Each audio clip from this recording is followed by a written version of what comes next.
안녕하세요. 스성사운드입니다. 오늘 읽어볼 책은요, 나를 사랑할 용기입니다. 기시미 이치로 지음. 이 책에는 여러 가지 목차가 있습니다. 1장, 자신에 대한 불안. 2장, 친구와의 갈등. 3장, 피하고 싶은 인간관계. 4장, 공부와 진로. 5장, 직장 스트레스. 6장, 연애 감정의 불확실함. 7장, 결혼이 주는 상처. 8장, 육아의 어려움. 9장, 가족 간 갈등. 10장, 노후에 대한 불안. 네, 이렇게 여러 가지가 있는데요. 오늘 제가 읽어볼 곳은 6장, 연애 감정의 불확실함입니다. 142페이지부터 읽어보도록 하겠습니다. 6장, 연애 감정의 불확실함. 연애하고 싶지 않다. 주변에 연애하고 싶다는 친구가 많습니다. 하지만 나는 남자친구를 사귀고 싶은 생각이 없어요. 연애하고 싶다는 생각이 들지 않습니다. 상처 입을 것을 두려워한다. 연애를 귀찮아하는 젊은이들이 늘고 있다. 결혼 정년기도 점차 늦춰지고 있고 연애조차 하지 않으려는 사람이 많다. 사람과의 관계에서 상대가 자기 생각대로만 움직여주는 일은 없다. 의견이 달라 서로 부딪히는 것은 아무리 친한 친구나 연인 사이에서도 일어난다. 아니, 친할수록 충돌이 많다. 그렇게 생각하면 연애가 귀찮다는 젊은이들의 심정도 이해가 된다. 처음에는 불확실한 상태에서 상대의 감정을 모른 채 교제를 시작한다. 나는 그것이 연애의 즐거움이라고 생각한다. 연애는 서로 모든 것을 알았을 때 시작하고 싶다는 사람도 있지만 사랑은 시간을 들여 키워야 한다. 타인은 자신의 기대를 만족시키기 위해 존재하는 것이 아니다. 따라서 자신이 좋아하는 사람에게 고백해도 그 고백이 꼭 받아들여진다고는 할 수 없다. 교제를 시작했는데 기대에 어긋날 수도 있다. 그런 것들을 예상해 처음부터는 연애는 하지 않기로 정한 사람도 있다. 그러나 사람은 혼자서는 삶의 기쁨을 느낄 수 없고 행복해질 수 없다. 그러니 연애에 뛰어들 용기를 가져보라. 당신은 연애를 하지 않기 위해 귀찮다는 생각을 하는 것이다. 연애로 자신이 상처받을 것을 두려워하기 때문이다. 연애는 혼자서는 할 수 없다. 자신과 다른 인격을 가진 타인과 교제하는 것이다. 그러므로 상대가 자기 뜻대로 반응해 무엇이든 자기 뜻대로 된다고 생각해선 안 된다. 인간 관계를 피하려는 핑계일 수 있다. 연애가 성공하건 실패하건 책임은 자신에게 있다. 그것은 상대도 마찬가지다. 한 대학생은 내가 초등학교 6학년 때인가 중학교 1학년 때 부모님이 이혼했다고 그 때문에 누구와도 연애를 하고 싶지 않다고 생각했다. 하지만 그 학생은 그것이 연애를 회피하기 위한 구실에 불과하다는 것을 미처 알지 못했다. 그는 자신이 초등학교 6학년 때인가 중학교 1학년 때 부모가 이혼했다고 했는데 아주 어릴 적 일이라면 모를까 10살 넘은 아이가 부모가 언제 이혼했는지 기억 못할 리 없다. 그에겐 자신이 몇 살 때 부모가 이혼했는지는 크게 상관이 없는 일인 것이다. 부모의 이혼에 대해 이 정도의 관심밖에 없다는 것은 인간관계 전반에도 관심이 없다는 이야기일 수 있다. 만날 기회가 없어 연애를 못한다는 사람도 있는데 이것도 사실이 아니다. 누군가를 만난다고 해서 연애가 이루어지는 것은 아니다. 하지만 만남이 없으면 관계를 좋게 하려는 노력도 필요하지 않다. 연애 감정이 생기지 않는 것이 인간 관계를 피하려는 핑계가 아닌지 생각해보라. 남자친구가 미워하면 어떡하지? 그를 너무 좋아해서 혹시 나를 미워하면 어쩌나 두렵습니다. 본격적으로 사귀기 전에 나의 단점이나 그가 싫어할 만한 부분을 전부 감춰서 호감이 생기도록 노력했습니다. 그런데 한편으로는 그렇게 꾸며진 나는 진짜 내가 아니라는 생각도 들어요. 그런 관계는 지속될 수 없다.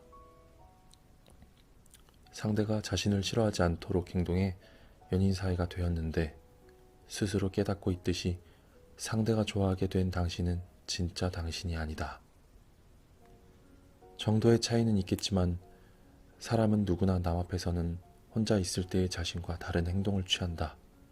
그런데 좋아하는 사람 앞에서는 있는 그대로의 자신을 드러낼 수 있다.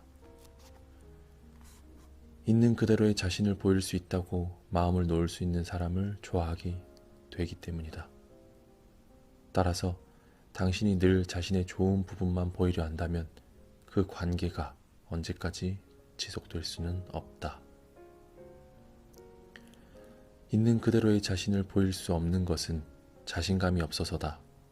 지금의 자신으로는 타인이 받아주지 않을 거라는 생각을 갖고 있다. 또 있는 그대로의 자신을 드러내면 그런 자신을 좋게 보지 않을 거라고 생각하기 때문인데 이는 타인을 신뢰하지 못한다는 의미다. 그래서 그렇게 애를 써가며 자신을 좋아하게 하고 사랑받으려는 것이다. 하지만 그가 당신을 좋아할지 말지는 당신이 어떻게 할 수 없는 일이다. 오로지 그가 결정할 일이다. 그리고 당신이 할 수 있는 일은 그의 생각과는 관계없이 그를 좋아하는 것이다. 당신은 어떻게 하면 그에게 사랑받을지, 어떻게 하면 미움받지 않을지 줄곧 그 생각만 한다. 그런 생각을 하는 한 당신은 상대에게 자신을 맞추는 수밖에 없다. 하지만 자신의 생각과는 달리 상대에게 미움받지 않을 말을 하고 행동만을 한다면 그것은 진짜 자신이 아니다. 좋아하니까 참는다. 남자친구를 많이 좋아해서 절대 헤어지고 싶지 않습니다. 그래서 그 남자친구의 말과 행동이 신경에 거슬려도 참게 됩니다. 관계에 대한 불안은 없는지 고민해본다. 신경에 거슬리는 것이 있으면 참지 말고 말해야 한다. 참기만 하면 상대에게 모든 것을 맞춰야 하기 때문에 있는 그대로의 자신을 드러낼 수 없다. 처음에는 참을 수 있을지 몰라도 언제까지나 그럴 수는 없다. 불만이 있어도 참는다면 당장 부딪히는 일은 없어도 그것으로 관계가 좋아지는 것은 아니다. 처음부터 신경에 거슬리는 일이 있었던 것은 아닐 것이다. 있어도 크게 의식하지 못했을 수 있다. 그런데 지금은 신경에 거슬리는 것들이 하나둘 눈에 들어온다. 그리고 그것을 지적하면 나를 미워할까 두렵다. 더욱이 이별의 예감까지 든다면 둘의 관계가 좋은 방향으로 가고 있는 것은 아니다. 당신은 신경에 거슬린다고 표현했지만 이제 비로소 의식하게 되었다고 하는 것이 정확할지 모른다. 상대의 이런저런 말과 행동이 원인이 되어 앞으로 관계가 어떻게 될지 불안한 것이 아니다. 거꾸로 불안이 먼저이고 그 불안을 뒷받침할 증거를 남자친구의 말과 행동에서 찾으려는 것이다. 그런 증거는 찾으려고 마음먹으면 쉽게 찾을 수 있는 것이니 말이다. 화를 내면 내 탓이라는 생각이 든다. 남자친구가 기분 나쁜 말이나 행동을 하면 항상 내 탓이라는 생각이 듭니다. 그런 내가 싫어요. 내 탓이라 생각하면 지적하지 않아도 되기 때문이다. 내 잘못이 아니다 라고 생각해보라. 남자친구의 말과 행동이 늘 옳다고는 할 수 없다. 만일 옳지 않다면 그에게 정확히 말해야 한다. 내 탓으로 여기는 것은 그렇게 생각하면 상대의 잘못을 지적하지 않아도 되기 때문이다. 지적하지 않으면 상대에게 미움받진 않겠지만 긴 안목으로 보면 둘의 관계는 개선되지 않는다. 아무 말 하지 않으면 상대는 당신이 불편해한다는 것조차 알 수 없기 때문이다. 남자친구가 기분 나쁜 말이나 행동을 했을 때 그 책임이 전부 자신에게 있다고 생각하는 사람은 사실은 지배적인 사람인 경우가 많다. 자녀 문제로 상담하러 오는 부모가 내 탓으로 아이가 이렇게 됐다고 말하는 경우가 있는데, 그런 부모는 자식이 성공했을 때에도 내 덕이다 라고 말한다. 사실은 자식이 노력해서 성공한 것이지 부모 덕은 아니다. 둘의 관계가 좋지 않을 때는 양쪽 모두에게 문제가 있는 것이다. 예를 들어 교통사고가 발생했을 때 아무리 한쪽에 잘못이 있는 것처럼 보여도 쌍방과실로 판정하는 것과 똑같다. 헤어질 수 없는 오래된 연인. 오래 교제한 사람이 있습니다. 항상 좋은 건 아니고 가끔 불만도 있습니다. 하지만 지금 헤어지면 다시 연애 상대를 찾는 것부터 시작해야 한다고 생각하니 그냥 참게 됩니다. 그래도 지금 이대로가 좋은 거라는 생각이 들어서요. 관계를 유지해도 될까요? 말을 하지 않으면 상대는 알 수 없다. 현재 상태에 불만이 있으면 해소해야 한다. 결혼을 한다고 불만이 해소되는 것도 아니다. 상대를 바꾸기 위해 노력하지 않으면 평온한 생활은 언제 끝날지 모른다. 오래 교제한 것은 관계가 좋았기 때문일 것이다. 상대가 당신의 이상형이 아닐 수는 있지만 관계가 좋지 않았다면 벌써 헤어졌을 테니까. 그러나 현재 상태에 불만이 있다면 관계를 개선하도록 노력할 가치가 있다. 불만이 있는데 얘기하지 않는다면 상대는 절대 알 수 없다. 그리고 상대가 알지 못한다면 그 말이나 행동은 변함없이 계속될 것이다. 설렘이 없는 관계. 그와 사귀기 시작했을 무렵에는 둘이 함께하는 모든 순간이 기뻤는데 어느 사이에 감동하는 일이 적어졌습니다. 어떻게 하면 처음의 설렘과 감동을 계속 느낄 수 있을까요? 같은 강물에 2번 들어갈 수는 없다. 매일 똑같은 경치를 봐도 보는 사람의 마음이 놀라움과 기쁨으로 가득하면 감동은 줄어들지 않는다. 늘 보는 경치라 특별히 아름답다고 생각하지는 않더라도 그것을 보는 사람이 매일 다른 시각으로 보면 다르게 보인다. 고대 그리스의 철학자 헤라클레이토스는 어떤 사람도 같은 강물에 2번 발을 담글 수 없다고 했다.